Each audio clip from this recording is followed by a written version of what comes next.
안녕하세요. 11월 22일 더불어민주당 원내대변인 현안부 입장하겠습니다. 국민의 이름으로 대통령을 탄핵합니다.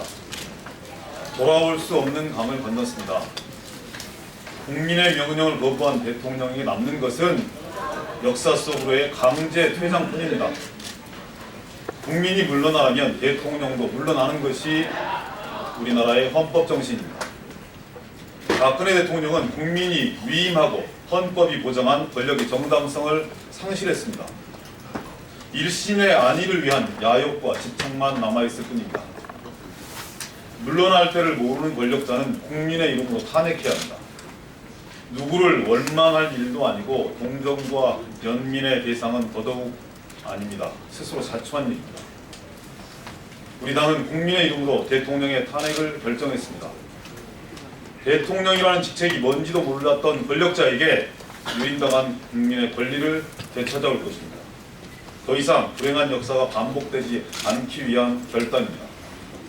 우리 당은 대통령의 권력 연장 야욕에 반대하는 야당과 새누리당 내 양심세력, 시민사회, 학생, 노동자, 농민, 자영업자 등 뜻을 같이 하는 모든 이들과 연대하여 반드시 탄핵을 관철할 것입니다. 100만 촛불로 타오른 국민의 명령을 겸허하게 받들고 박근혜 정권이 남긴 오욕의 흔적을 씻어나갈 것입니다.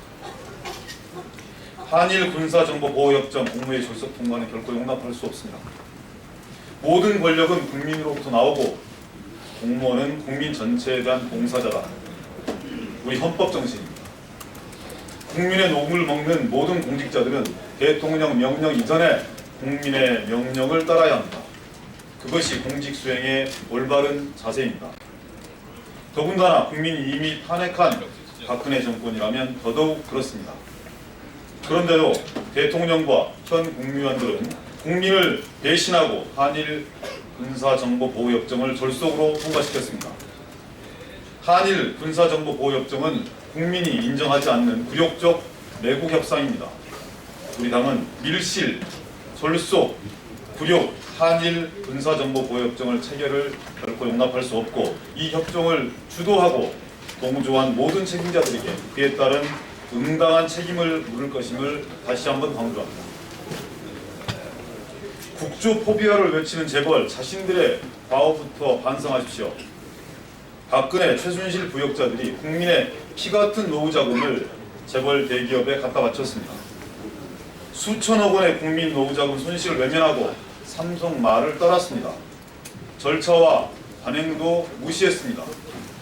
시너지 운운했지만 이는 삼성의 발표를 앵무새처럼 우긴 것에 불과합니다.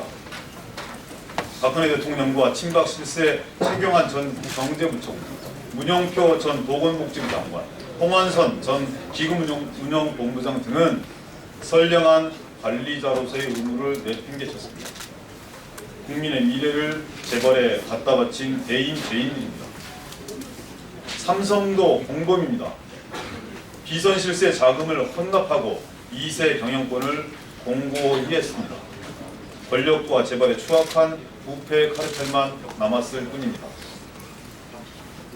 국정조사를 앞둔 재벌들이 면박주기, 망신주기, 보여주기 정치 쇼라며 반발하고 있습니다. 실로 적반하장입니다. 면박받을 일을 했고 망신당할 죄를 졌습니다. 국민 몰래 밀실에서 권력과 짬짬이한 죄과를 치워야 합니다.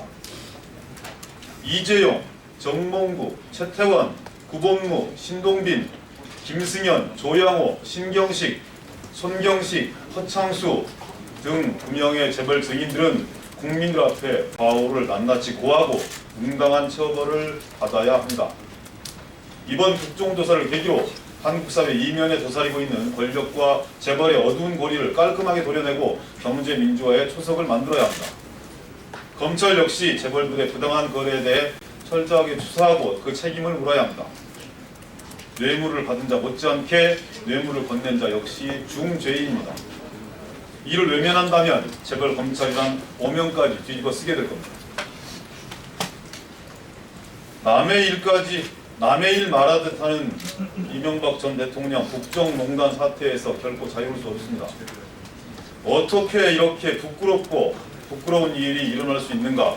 작금의 사태를 마치 남의 일이냐 언급한 이명박 정 대통령의 말입니다.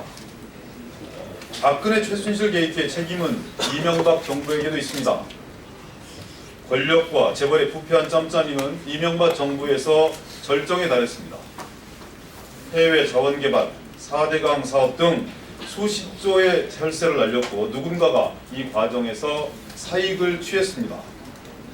한일 군사정보보호협정, 역사 국정교과서 등도 이명박 정부에서 잉태된 일입니다. 2007년 경선 과정에서 이미 파악했을 것으로 추정되는 최순실의 실상을 묵인 방조했다는 책임으로부터도 결코 자유로울 수 없습니다. 전직 대통령의 예우라도 받고자 한다면 조용히 반성하고 그 입 다무시기 바랍니다. 검찰이 한상균 민주노총 위원장의 2심 재판에서도 징역 8년의 중형을 구형했습니다. 징역 5년을 선고한 1심 판결이 가볍다고 하는 것입니다. 왜 이 정부와 검찰은 유독 노동자들에게만 가혹합니까? 평화적 촛불 집회를 핑계로 폭력과 불법을 불러일으킨 경찰의 살수차와 차벽에는 왜 눈을 감는 것입니까? 노동계약, 대기업 고용주들과의 유착, 비정규직 차별, 열악한 최저임금과 노동시간 등 OECD 최고 수준의 열악한 노동 환경을 외면하고 노동자들만 엄단하겠다는 것입니까? 이명박 정부 5년, 박근혜 정부 3년 반 동안 묵살하고 억압하고 누르기만 했을 뿐입니다. 대화와 타협의 장으로 이끌어야 할 정부가 노동자들 거리로 내몬 원인 제공자입니다. 한상근 위원장에 대한 8년 구형, 가혹한 처사입니다. 재판부의 현명한 판단과 선처를 기대합니다. 사라진 세월호의 7시간 대통령이 직접 해명하십시오. 세월호 참사 당일 대통령은 관저에서 전화 지시만 했다고 합니다.